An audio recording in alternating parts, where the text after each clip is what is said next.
Joining me now is a man who needs little introduction, legendary investor Jim Rogers, who co-founded Quantum Fund in 1973.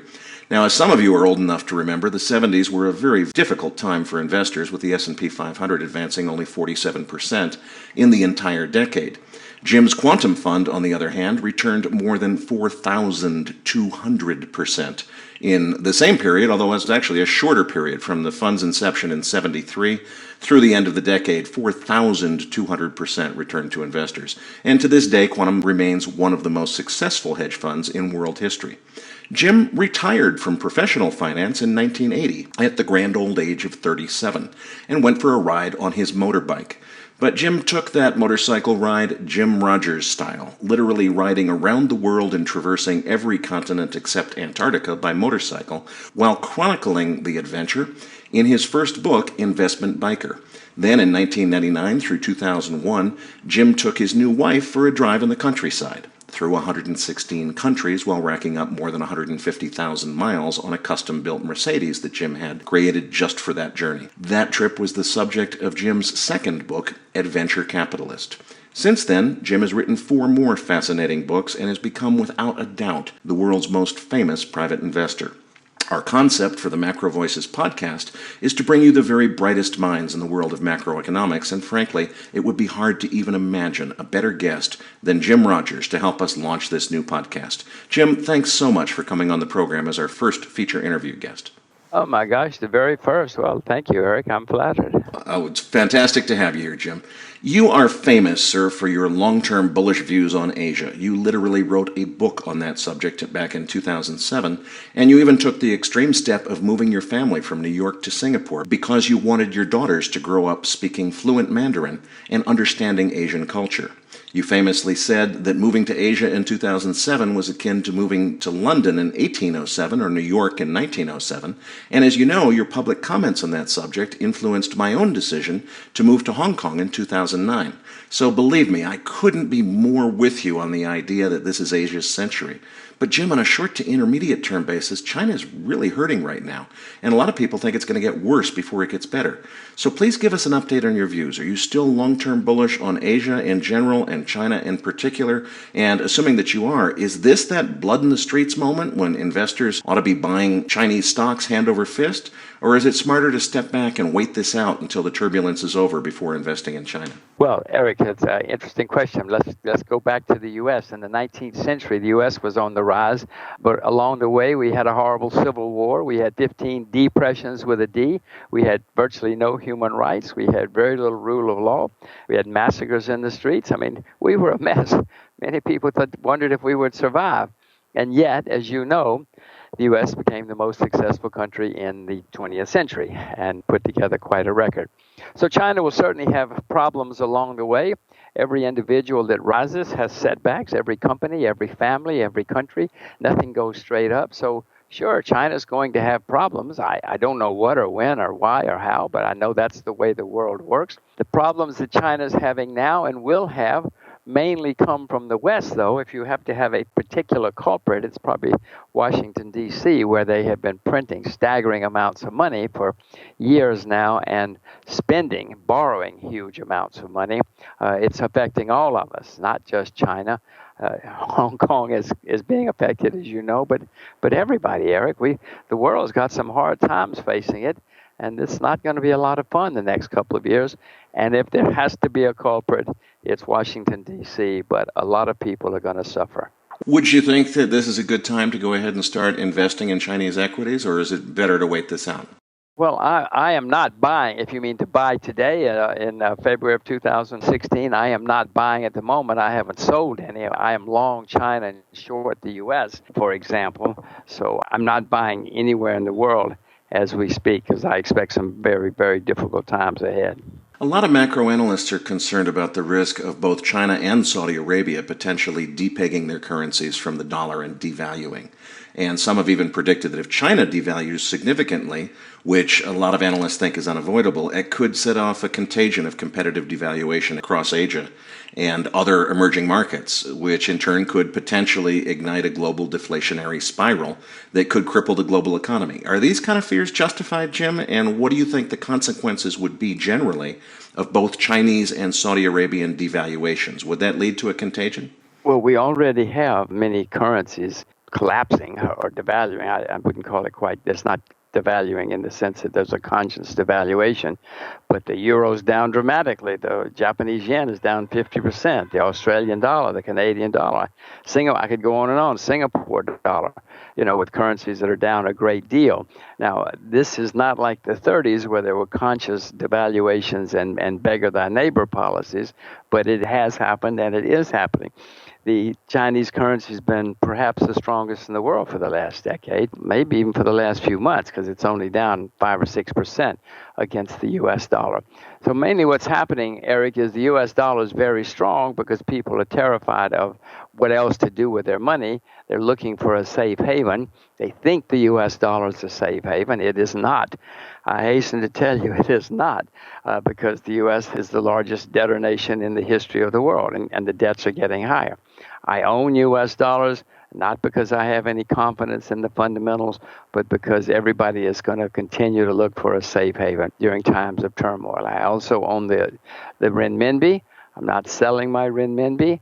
It has been, as I said, the strongest currency in the world for 10 or 11 years. And now that they're letting it float more, it's still not a completely free float, but they are doing what the U.S. and the IMF requested and letting it float more, pegging it more to other currencies. You have seen and will see more fluctuations. If they ever make it completely convertible, I suspect many people there will sell because they want to diversify. If it goes down at that point, I hope I'm smart enough to buy more because I'd rather own the renminbi in a normal market rather than just about anything, including the U.S. dollar. So we're going to have a lot more turmoil ahead of us. It will be, in my view, good for the U.S. dollar, which I own. I own the Hong Kong dollar. You live in Hong Kong. It's tied to the U.S. dollar, which is one reason I own it. I own the Japanese yen because everybody's short it. But those are my main currency positions going forward. If Saudi Arabia decouples, that currency would probably go down a lot if that happens because the price of oil is down so much and they're now building up a lot of debt. But Eric, I don't see many people noticing it except maybe you, because you try to notice so many things. But a drop in the value of the Saudi Arabian currency, whether market-induced or a conscious attempt, I don't think it's going to have too much effect on the world. Chinese currency, U.S. dollar, those currencies, but not Saudi Arabia. Okay, I want to pick up on something that you said a little bit earlier and go back to U.S. monetary policy. We've obviously just undergone the biggest monetary policy experiment in recorded history, the creation of trillions of dollars out of thin air, which Mr. Bernanke has assured us is going to save the day. And the narrative central bankers would like us to believe is that this has worked now. The recent stock market volatility, they would tell us, ever since the December Fed rate hike is just transitory noise and the global economy has been saved and it's now at liftoff condition, according to Ms. Yellen. And that means that stimulus should no longer be required. Organic or economic growth is just around the corner any minute now. Personally, Jim, I'm extremely skeptical of that narrative, as I know you are. I believe the doctrine that there's no free lunch and that we've yet to even find out what the unintended consequences will be of unwinding all of this easy money policy. I know I'm not smart enough to figure out those unintended consequences. You're a bit smarter than I am. Do you have some insight for our listeners as to what we should expect? First of all, I know your answer already. Are we really at liftoff and headed for organic growth, or are we about to experience a very rude awakening? And more to the point, how does this play out? Well, one unintended consequence, which I suspect even Mrs. Yellen realized, was that people on Wall Street have made a lot of money. So they knew that the banks and the people in the financial system would benefit from all of this throwing money out the window. But no, it has not worked, as you wisely point out. You can look at the unemployment numbers, especially if you get behind the ones that the government fakes, and you will see that it hasn't really worked. It hasn't worked anywhere in the world that I know of. except in the financial community to some extent. But Eric, even the financial community is suffering. Many banks have problems now. There are layoffs in finance. Going into Wall Street is not the easy layup it was 15 years ago or even 20 years ago. Now everybody is suffering because this is a policy of absolute madness. You cannot just throw money out the window and print money and run up debt.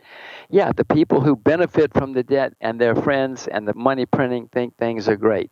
But the rest of us are not doing much better, and we're having to pay these horrendous debts. One reason the world economies cannot take off is because they've got the huge drag, the huge debt burden that's holding everybody back going forward. Plus, Eric, you were taught, and most people were taught, to save your money for the future, save and invest. Well, unfortunately, those people are now getting wiped out because interest rates are zero and have been for 7, 8, 9 years now.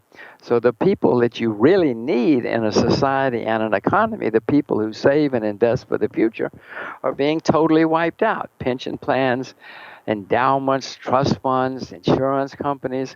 I mean, this is a disaster, except for a very narrow few people, and we are all going to pay a horrendous price. Do you think this year's presidential elections could change that? I've heard a lot of talk about, and I don't think it's a good thing necessarily, but so-called QE for the people, the idea of another massive round of what I would essentially call helicopter money. Quantitative easing to print money for the purpose of social benefit programs, handouts, that kind of thing. Do you think that's a possibility in this presidential election year? Well, I know what will happen is that as the markets get worse, Mrs. Yellen and the people in Washington are going to get a lot of phone calls saying you've got to save civilization because the world is coming to an end. And they're bureaucrats and academics. They don't know anything. That's why they work for the government. They're going to panic and do something. They're going to have to do more than they did in the past because it didn't work in the past. So sure, they may send us all a check. Who knows what they're going to do coming down the road, because it's going to get worse, and they've shot a lot of bullets. A lot of bullets that turned out to be blanks, and now we're going to be faced with a much worse problem. And it's a presidential election year. You're right. A lot of people are getting worried about the possibility of another major stock market crash like 2008.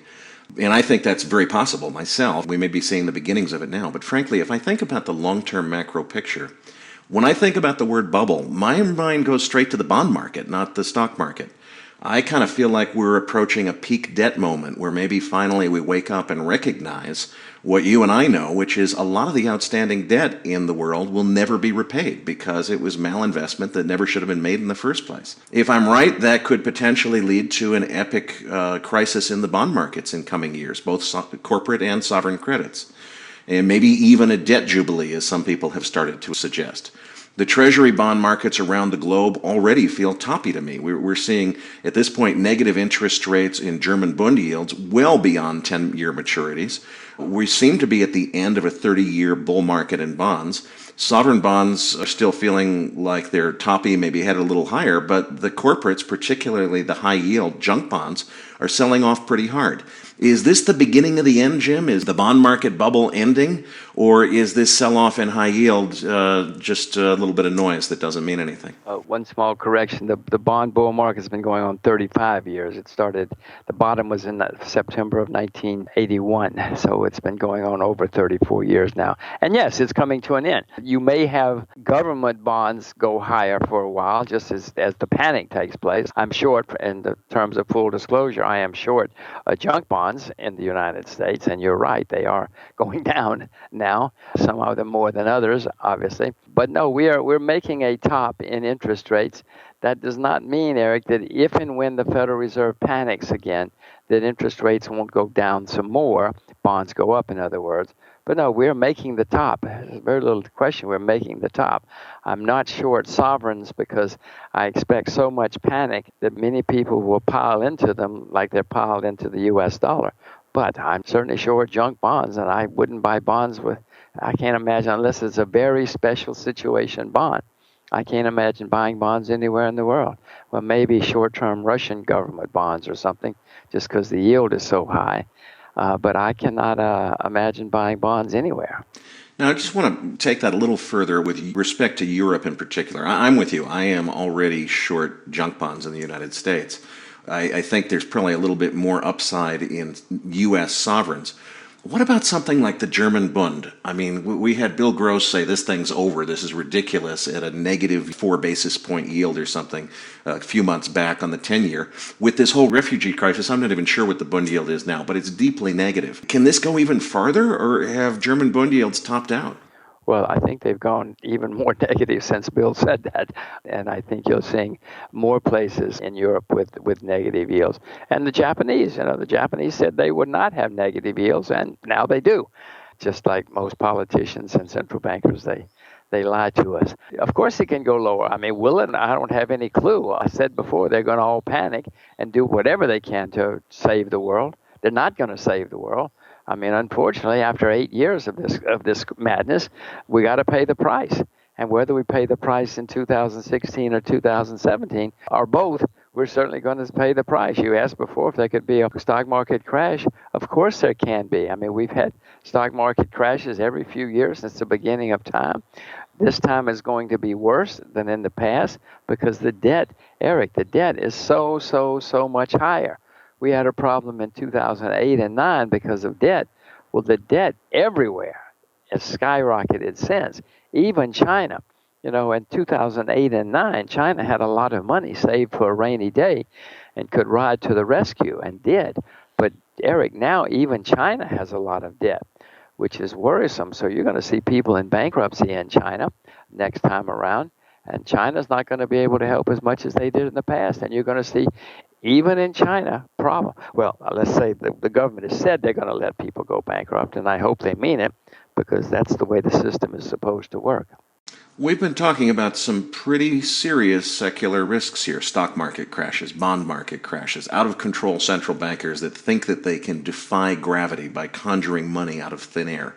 These are all pretty serious risks. Now, Jim, you're the history major, so I want your take on this. I can't help but observe that when governments screw up as badly as ours have recently, and when all hell starts to break loose economically, as I think could happen in the next couple years, if you look at history as a guide, what history teaches us is that the usual government response is to start a war, because that always unites people behind blind faith in their leaders in the name of patriotism, and it shields senior government officials from accountability for their failures, while the government continues to tell everyone that foreigners are to blame for all of our woes. Now, I've not only been criticized for those views, I've been called an alarmist, a doomsayer, a conspiracy theorist, and an outright nutcase. What's your take, Jim? Am I crazy to think that a large global-scale military conflict could be the result of all these easy money and central planning policies of the last 7 years? Well, whether politicians have consciously set out to have a war in times like that, or it's just been forced on them by the times, doesn't matter. It has happened. History shows it does happen for whatever reason. Whenever you have hard times, people get unhappy and desperate. It's easy to blame foreigners for everything. They have different languages, different skin color, different religion. They smell bad. Their food smells bad. I cannot tell you, Eric, how many times I've heard people say, and not only that, their food smells bad when they get angry at talking about foreigners. So yeah, no, it's been the way history's worked.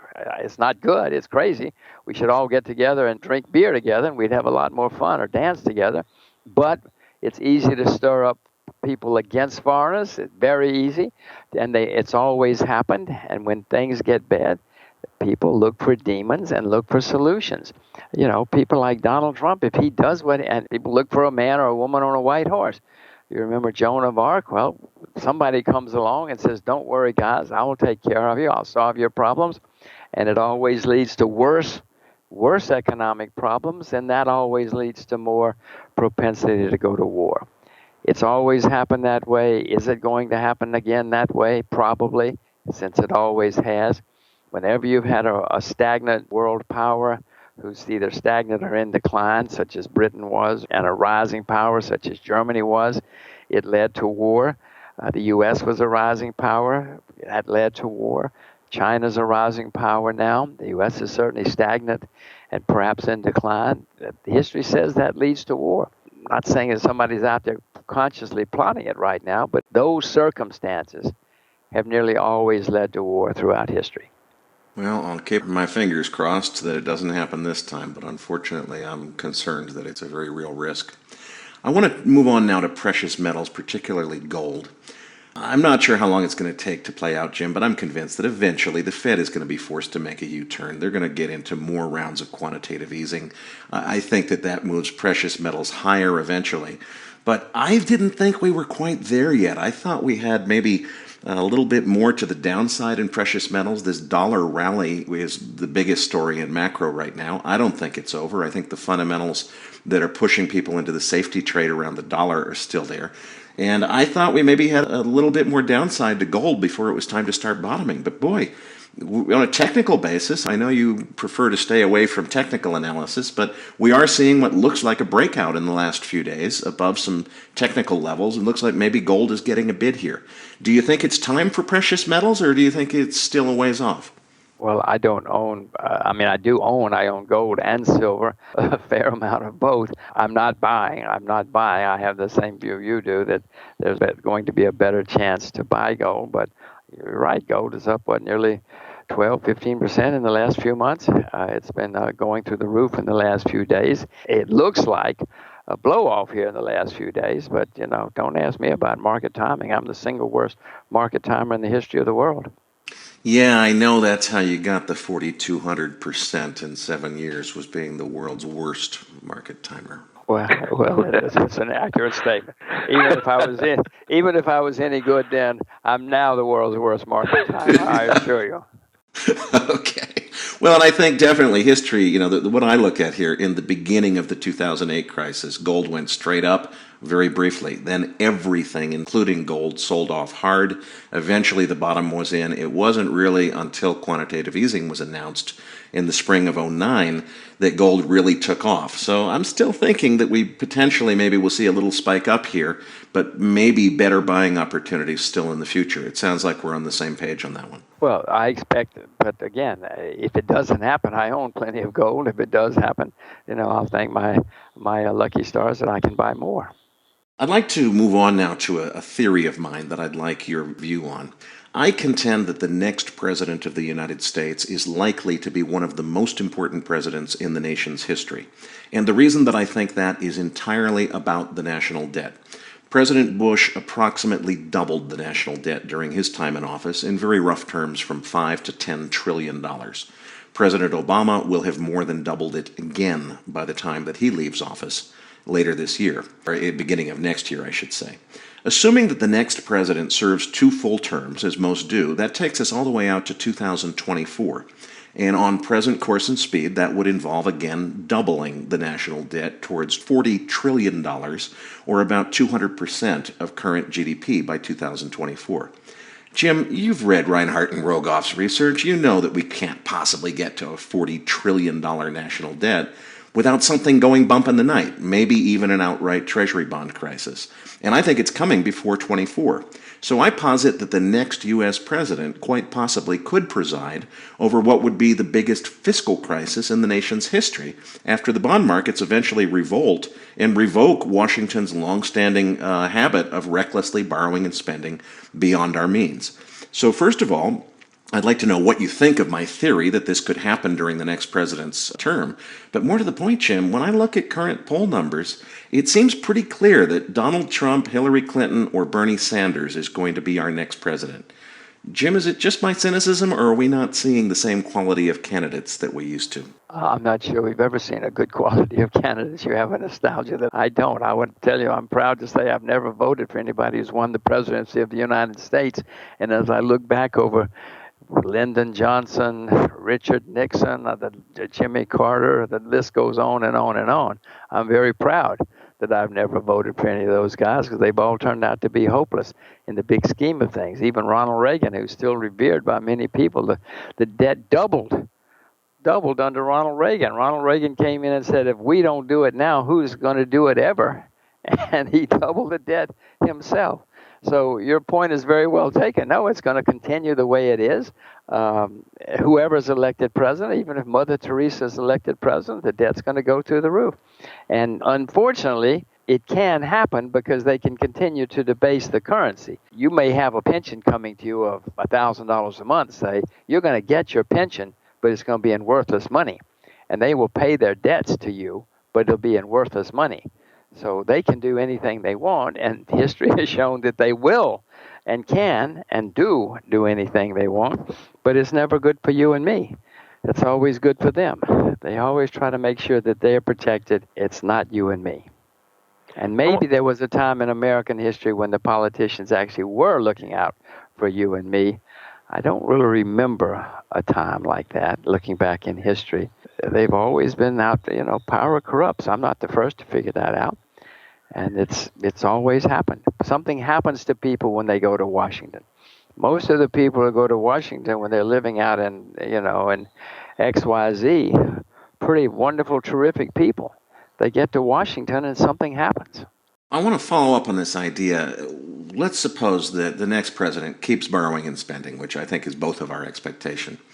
And they're on a trajectory that would take them towards 8 years in the White House and another $20 trillion, up to a total of $40 trillion.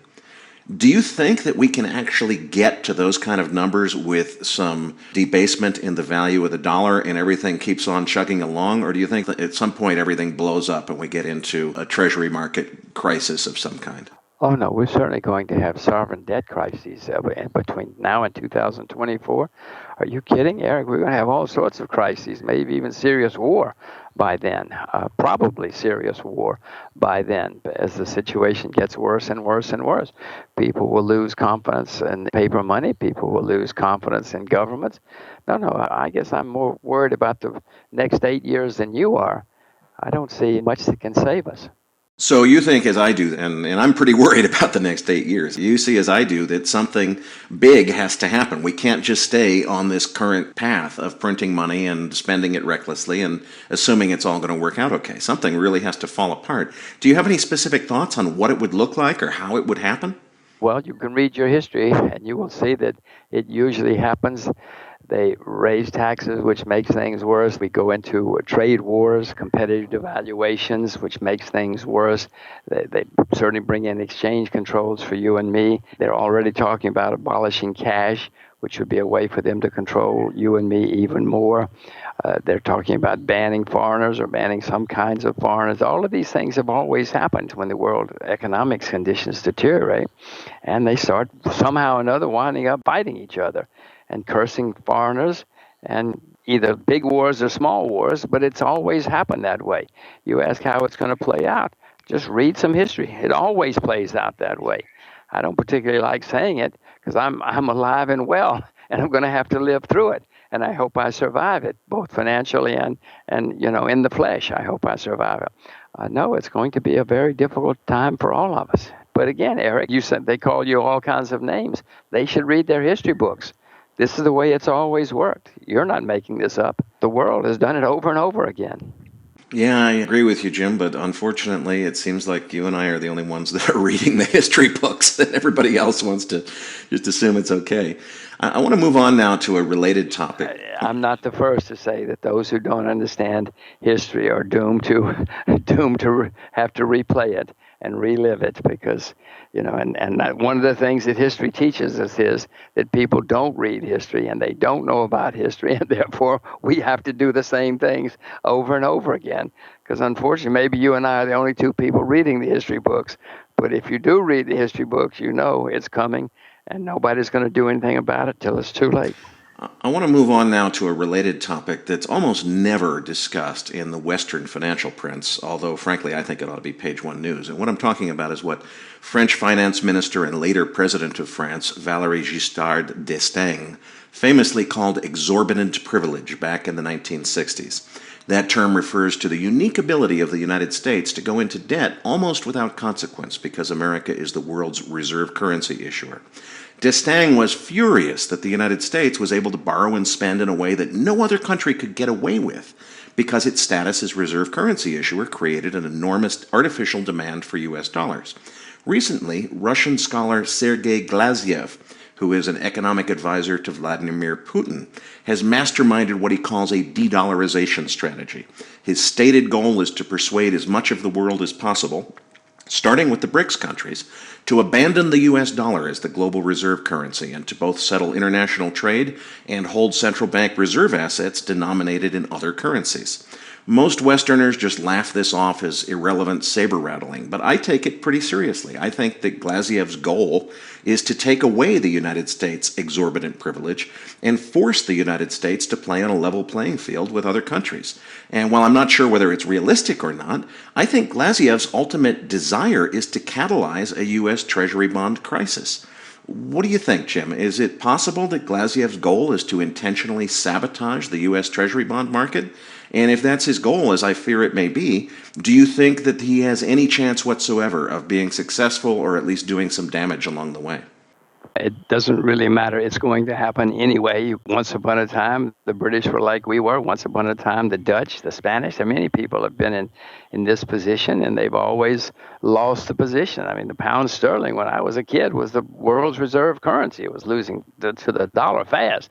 No, you don't have to have somebody actually setting out to destroy the dollar. It's destroying itself. Go to Washington, Erik, you'll see.